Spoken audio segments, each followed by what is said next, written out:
Il est question de voir comment nous pouvons discuter entre nous, comment nous pouvons également capitaliser les acquis de nos interventions dans les territoires de Ndjougou. C'est dans ce barza intercommunautaire d'échange et de réflexion sur le mécanisme de la justice transitionnelle dans le territoire de Ndjougou que l'ONG Justice Plus a réuni plusieurs catégories de participants. Dans le cadre du projet pour un Ndjougou pacifique, durant 2 jours, soit du vendredi 11 au samedi 12 novembre 2022, plusieurs points pertinents ont été développés. Une initiative saluée par le président territorial de la jeunesse de Ndjougou. La participation de toutes les communautés de Ndjougou a été observée dans la salle et ce que nous avons encore trouvé comme une innovation dans tout ce que les acteurs de la pacification font ici en territoire de Ndjougou, nous avons trouvé une nouveauté, un nouveau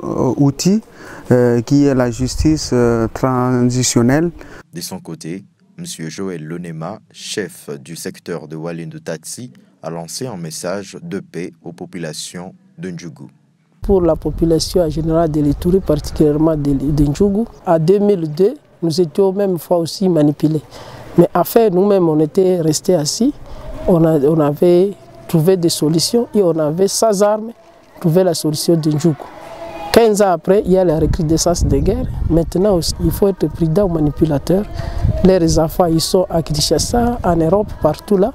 Mais c'est nous, nous sommes un problème. C'est nous-mêmes et nos maisons sont incendiées, nos enfants ne partent pas à l'école. Il y a beaucoup de choses, il y a des déplacés, tout ça c'est nous-mêmes. Mais les manipulateurs sont en Ouganda, au Rwanda, à Kinshasa et en Europe. Et nous devrons nous désolidariser de ces manipulateurs. Dans ces échanges, jetons les nouvelles bases. Il était question de rassembler les fils et filles de ces territoires en vue de trouver un cadre d'échange autour des divergences qui les opposent, a rappelé Xavier Maki, directeur exécutif de l'ONG Justice Plus. Ces barzas intercommunautaires, à voir dans quelle mesure nous pouvons évidemment réfléchir en tant que fils de Ndjougou, en tant qu'enfant de l'Ituri sur les questions de justice transitionnelle.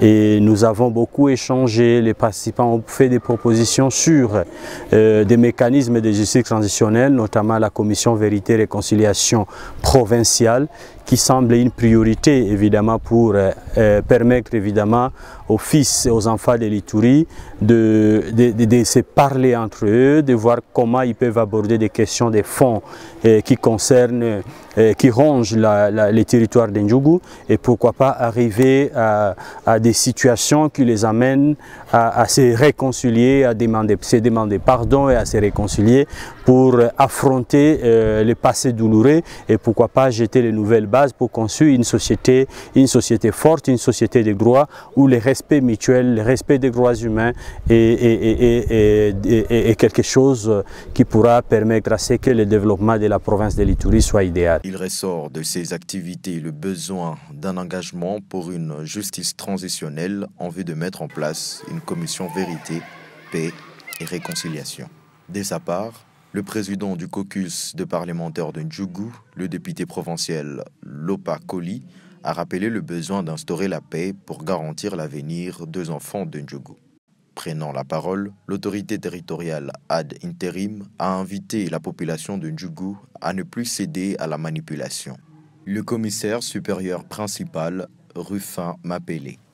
Avoir le courage, vous membres de communauté, de dire non à la manipulation, évitez l'hypocrisie, ouvrez vos cœurs pour le bien-être de notre communauté. A signalé qu'ils étaient plus de 80 personnes à prendre part à ces échanges. L'on a noté la présence de hommes, femmes, députés provinciaux, représentants de jeunes, de leaders communautaires et ceux de la société civile. Il y avait également la représentation du gouvernement provincial, du PDDRCS et d'autres partenaires d'appui au programme de paix et stabilisation.